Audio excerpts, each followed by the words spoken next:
শীতের হাওয়া বইতেই দক্ষিণের জেলাগুলোতে বাড়তে শুরু করেছে লেপ তোশকের চাহিদা। মৌসুমী এই পণ্যকে ঘিরে জমে উঠেছে নড়াইলের লেপ তোশক কারিগর পাড়া। ভোর থেকে রাত পর্যন্ত তুলা পরিষ্কার, বুনন আর সেলাই সব মিলিয়ে কর্মশালাগুলোতে চলছে টানা ব্যস্ততা। বুনন শেষে সারি করে সাজিয়ে রাখা হয় রঙিন লেপ তোশক। বিভিন্ন আকার, তুলা ও নকশা অনুযায়ী তৈরি করা হচ্ছে পণ্যগুলো, যাতে নিজের মতো পছন্দ করে বেছে নিতে পারেন ক্রেতারা। চাহিদা বাড়ার সঙ্গে সঙ্গে শীত মৌসুমে কারিগরদের কাজের চাপও বেড়েছে।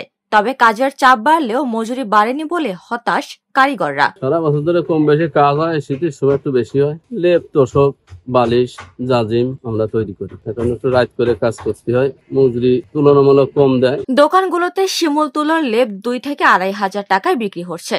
ঝুট তুলার লেপ মিলছে 1 থেকে 1,500 টাকায়। তবে গত বছরের চেয়ে এবারের দাম কিছুটা বেশি বলছেন ক্রেতারা। শীতের কারণে লেপ বানাতে আসি, তাই শীতের তুই পড়েছে, তো এই জন্য লেপের দরকার।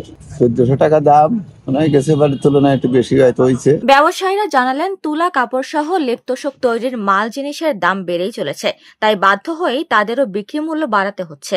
এর আগে 5-7টা দিন ভালো বিক্রি বেচা কেনা হয়েছে। আশা করতেছি এই রোদের তাপটা একটু কমলে, শীতের প্রভাব বাড়লে মনে হয় বেচা কেনা হবে। আমাদের মালের যোগানও প্রচুর, বেচা কেনা প্রথম সপ্তাহে ভালো হবে। গতানুগতিক কি একই কায়দায় আছে, সামান্য কিছু বাড়িছে। কাপড়ের দামটা একটু বাড়িছে।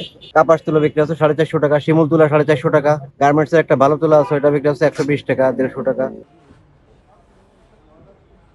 উপমা রায়, সোনালী নিউজ, ঢাকা।